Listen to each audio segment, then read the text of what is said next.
तो बहन आई, बहन से बोली, अरे आ गई तू बहना, बैठ, एक काम कर, तुम्हारे जीजा जी ये फल लाए और यूं कह रहे हैं कि जाओ खा लो, एक छोरा है यार, संत को प्रसाद है।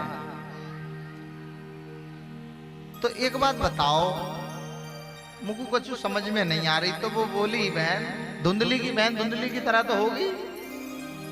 बोली है कहीं फल से, अच्छा एक काम कर, जीजा जी लाए हैं, गैया को डाल दे। गैया के भी तो कोई बालक नहीं है और जीजा जी बड़े भोले हैं। मैं गर्भवती हूं, मैं अपनी संतान तुझे दे दूंगी और तू मस्त हो गया, अनार का जूस पी, लेट जा और सेवा ले आत्मदेव जी से। अब वो भटपन करने लगी गर्भवती होने का और लेट गई धुंधली। अब वो रोज फल ला, बाकी मुंह से कुछ निकले नहीं, आदमी तब तक हाजिर करे। धुंधली ने कही ये तो बड़े बढ़िया 9 महीना रहे। पहले दोष देखे उसने, गर्भ के दोष देखे, गर्भ होने से ये होगी समस्या, वो होगी, फलाना होगी, ढिमकी होगी। अब सुख ले रहे, उसके संतान हुई, उसने वो संतान लाकर इसको चुपके से दे दी बहन ने। और इसने कहा बेटा हो गया। आत्मदेव जी भोले थे, उनको बता दिया कि बेटा हो गया। नामकरण की बारी आई तो आत्मदेव जी ने अपने पुत्र का नाम अपने नाम से सुंदर सा सोचा। अच्छा आजकल आनंद की बात आजकल से नहीं चली आ रही है, बहुत पुराने समय से चली आ रही है। माताएं कहती है 9 महीना पेट में किन्ने रखो, तो आदमी कहे वो तो तुम नहीं रखा, उसमें कहने की क्या बात है। तो नाम कौन रखेगा, आदमी तो घर में नाम की लड़ाई चल रही है। या छोरा को नाम मैं धरूं कि तुम धरो, बोले छोरा मेरो है कि तुम्हारो है। अच्छा महिलाएं भी बड़ा विचित्र है, बालक एवदारी करे, अपने बाप पे गया है, स्कूल में नंबर ज्यादा लाए, देखा हमारा बालक है, तो बाप का नहीं है वो।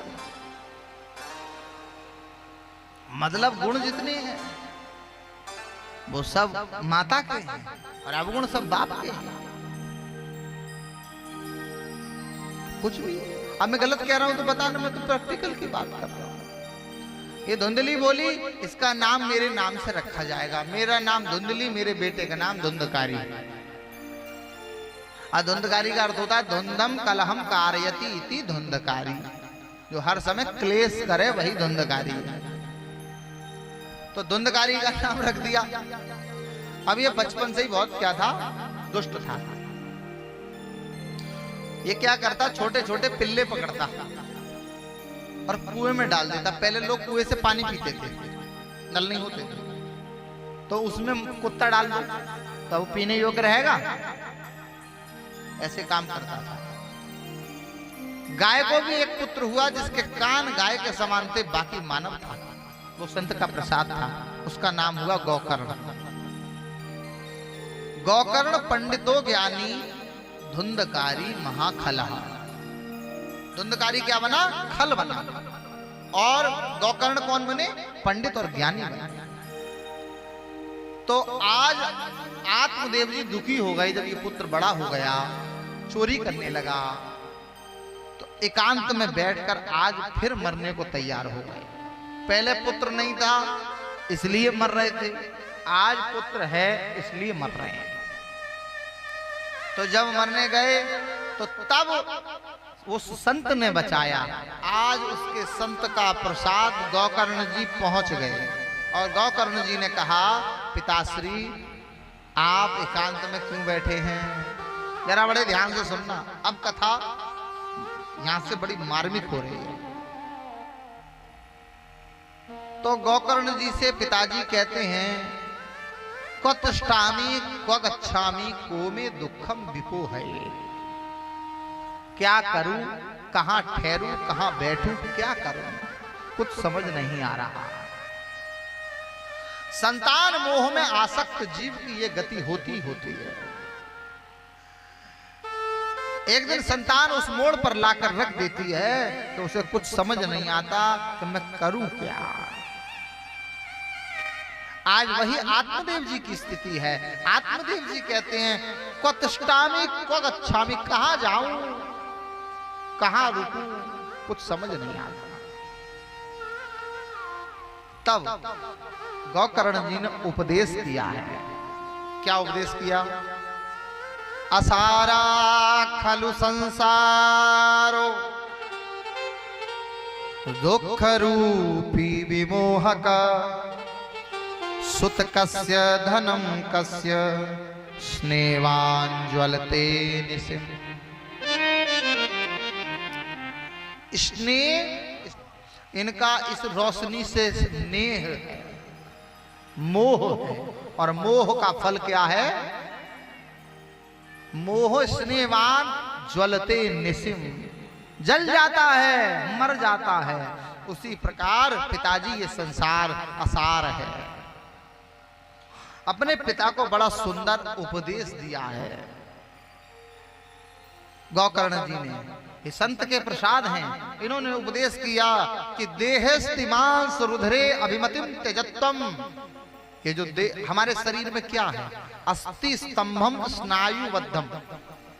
आपने बिल्डिंग खड़ी करते हैं तो पिलर बनाते हैं, ऐसे इस शरीर को खड़ा करने के लिए पिलर, इसमें क्या है? हड्डियां, अस्थि। अस्थि कहते हैं हड्डी को। स्तंभ क्या है? अस्थि। अस्थि स्तंभम स्नायुबद्धम। स्नायु कहते हैं वो पिलर बांधते हैं लोहे के तार से। तो ऐसे हमारा शरीर कैसे बंधा हुआ है? ये मांसपेशियों से। और मांस सोनित लेपनम, मांस इसमें थोप दिया गया। और सोनित रक्त मांस आदि इसमें थोप दिया। और त्वचा से सुंदर क्या कर दिया? लेप दिया। अब ये ऊपर की एक परत हटाकर देखोगे तो कैसा लगता है? किसी के जख्म हो जाए, घाव, उसे देखकर डर नहीं, दिखाओ मत, मारा, ढक लो, उसे ढक लो। और ऊपर की त्वचा को देखकर मोहित होता है। अरे बड़े सुंदर है ये तो। अरे कछु नहीं सुंदर है, तुम्हारी त्वचा और जो सुंदर हो, बाकी एक परत की त्वचा उतार के देखो, दोनों की सेम पीड़ा देगी। ये खेला केवल ऊपर ऊपर की त्वचा का है। इसके चक्कर में जो रह जाता है तो क्या हो जाता है? स्नेहवान ज्वलते निसिम। पिताजी को कहा इसको छोड़िए। जाया सुतादि सुसदाम ममताम विमुंच। हे पिताजी, जाया सुत और ये धन, इससे अगर सुख मिलता तो सब संतानवान है, सब स्त्रीवान है, सब सुखी हो जाता। क्या करें? बोले पश्या निसम जगदिदम। पश्य कहते हैं देखने को। देखो, क्या देखें? बोले पश्या निसम जगदिदम क्षण भंग निष्ठम। एक क्षण का है जीवन। कैसा है? क्षण भंग निष्ठम। वैराग्य राग रसिको भव भक्ति निष्ठ। सब कुछ छोड़कर विरक्त बनकर संतों का संग करिए। आज आत्मदेव जी चले गए।